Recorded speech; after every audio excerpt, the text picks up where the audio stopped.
Hey everyone, it's Sammy from Push Square, and I've played the first episode of The Council, which is a kind of episodic adventure game that fuses Telltale's kind of narrative experiences with more role-playing games.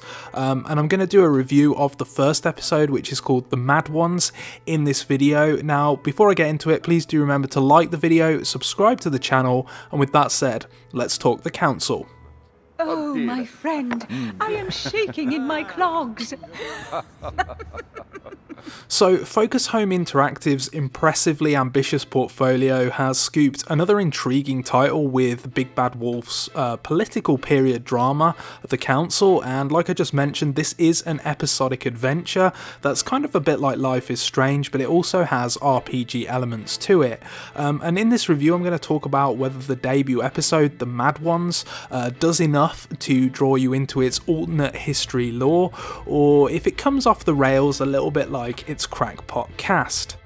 So the game is set during the late 18th century on an island off the coast of England, and it's where a kind of secret society featuring famous faces like George Washington converge at the mansion of a mysterious aristocrat named Lord Mortimer. Now, you play as a guy called Louis de Richet, who's the son of Sarah de Richet, and she's the leader of the Golden Order in the warring France. Now, upon arriving on the island, Miss de Richet has gone missing, and it's your job to locate your mother and figure out exactly what she's got herself mixed up in. Now, this is scheduled to be a 5-episode series, so there are no real firm conclusions in this inaugural instalment. Now, as I mentioned earlier, the gameplay mostly adopts a branching story format similar to, say, Life is Strange or The Walking Dead, but the developer's been bold enough to riff on the formula by adding RPG elements.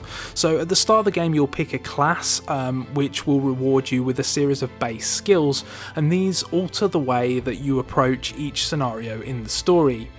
So, for example, if you opt for a kind of learned past, you'll earn the ability to translate conversations. So this could open up opportunities later in the story where, for example, people speak in a foreign language, and you'll miss those encounters if you pick different perks. As you progress, you'll earn experience points, which you'll be able to invest into other attributes, and this allows you to kind of customize your character as you see fit. While there are always sort of standard conversation options on offer, there are often alternatives that play into your specific archetype. So you can choose to manipulate people if you play as a detective, for example, or you can lie through your teeth if you've got the conviction to pull it off. All of this sort of exposes you to different bits of information depending upon the type of protagonist that you play as. Now, the game doesn't do a particularly amazing job of sewing together all of these different branches, which leads to some awkward segueing between different conversation scenes, but in 2 different playthroughs I've learned completely different things about some of the title's key characters. There are also occasions where you'll need to select what you want to do, which results in completely different scenes.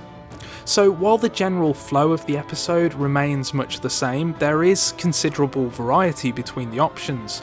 The key thing is that there's no fail states and wrong answers. The story plods along whatever you choose, and this really does up the ante because there are like conversation battles similar to those in Life is Strange that can easily be failed, with key intel lost forever if you muck up.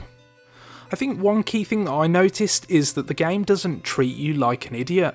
There's a scene early on where you have to try and earn someone's trust, and I stupidly told the character that I'm the member of a secret society, of which he pointed out, you know, I'm not very good at keeping secrets if I'm telling him I'm the member of a secret society, and as a result of that, I could have lost information forever if I didn't recover from that mistake. There's just enough consequence to make you have to think about what you're doing, even if the story moves on regardless. There's more mechanics to the game though, so you'll need focus points to pick some of the dialogue options, and these can only be recuperated either using consumables, which you discover in the world, or by identifying another character's weaknesses. Some may struggle with logic, for example, and once you determine that trait, you can then exploit it in order to glean more information from them. It's pretty cool stuff. The biggest issue that I have with the game so far is that the writing just doesn't measure up. The overarching plot and the lore is actually quite impressive, but the moment-to-moment conversations flow very awkwardly, and they're not particularly helped by some poor voice acting in general. Moreover, I don't think the dialogue matches the historical setting. There are some phrases that characters spout that just stick out like a sore thumb, and that's a shame. It's also really quite overwhelming as a game because the first hour of the episode introduces a wealth of new systems and characters. I think this is one area where the episodic nature hurts it. If this was a full campaign, the developer would have more time to set out its stall, but the council really thrush you in at the deep end. Similarly, I think the set dressing is really nice, but there's never really any opportunity to properly explore it. Now, it's obviously worth pointing out that a lot of these issues are going to erode over the course of the series, and that's fine, but I'm starting to wonder whether episodic is kind of the right delivery mechanism for this particular game. It has such a complicated plot that the developer's either going to need to get the episodes out quickly, or it's going to have to create some amazing recaps, because there's so much going on in this story already. But to conclude, I think the council has really impressive ambitions, even if its execution isn't quite up to scratch. You're already going to know whether the alternate history backdrop appeals to you, but I think it's the RPG elements that threaten to disrupt the narrative genre as a whole.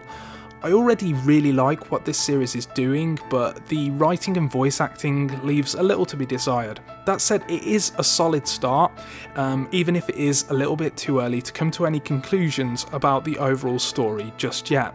But let me know whether you're going to pick up the council in the comments section below. Let me know what you think about the review, and if you have any questions, remember to like the video and subscribe to the channel. And as always, thank you so much for watching. Isn't it? Absolutely. If I'm not mistaken, this is not Lord Mortimer's favourite wine, it is yours. In his absence, I've taken the liberty of making a slight deviation from the rule, but I count on your discretion. Don't worry, I appreciate the same grape varieties as you.